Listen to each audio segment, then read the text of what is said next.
This bass is strange. I don't mean that in a good way. I mean that in a frustrating way. This bass is the epitome of cheap construction, truly. For those of you who watched the previous episode, this is the second bass that was given to me by a viewer of the channel. After what I'm about to say, you'll not find it surprising that he traded this for an Area Pro 2 shortly after I was finished with this review. Here's what I know about this particular bass. The viewer who handed it off to me saw it at a music store for $90, and they happened to have exactly $90 on their person. So wanting a new 5-string to mess with, of course they bought it right away. The thing is beat up. It's clearly been gigged, or toured, or neglected, or all three. You may be able to see someone modded the tuners to be ergonomic like a Warwick. I hate this so much. Please do not do this to your instrument. It made it so annoying to put new strings on it. You may also see the huge gash near the controls. I can't even hazard a guess on how that might have came to fruition. Maybe someone threw the thing in naked frustration off the stage, or maybe they threw it at their drummer for being off time again. No, that can't be true, because I doubt the bassist who initially purchased this bass could count to 4 either. The thing was in bad shape when I got it. The frets are dull, the bridge is horribly out of whack, and it's filthy. This is not the fault of the viewer that sent it in, they merely didn't do too much to it once they got it. They gave it to me to see what I could do with it. I did not spend any time on the frets, and the truss rod was actually in good shape, but I did intonate the bridge off camera. Despite my best efforts, the bridge was impossible to intonate fully. The A-string saddle was maxed out and the string was still 10 cents flat. It was a lost cause.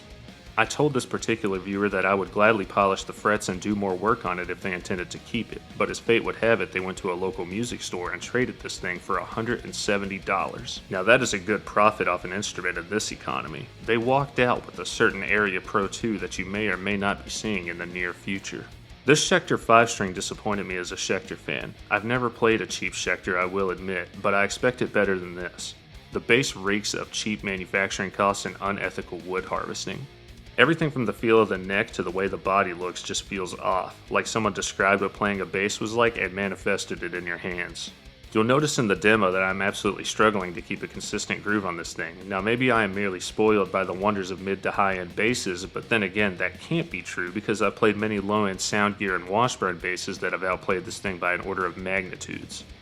I went into this hopeful that I could turn a few screws, slap some new strings, and transform this thing into a metal machine.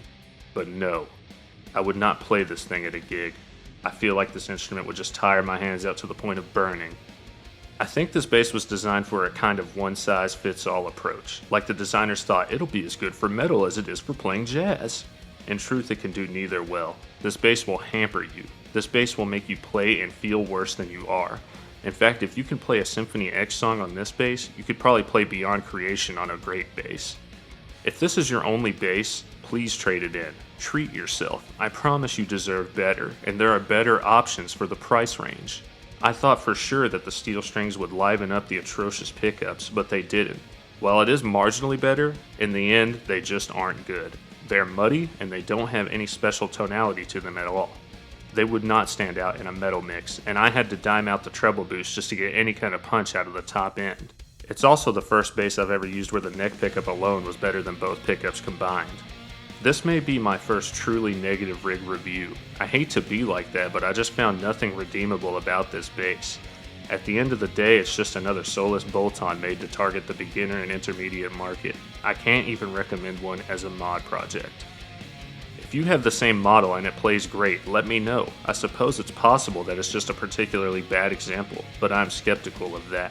If you enjoy Existential Rig Review, please like and subscribe for more.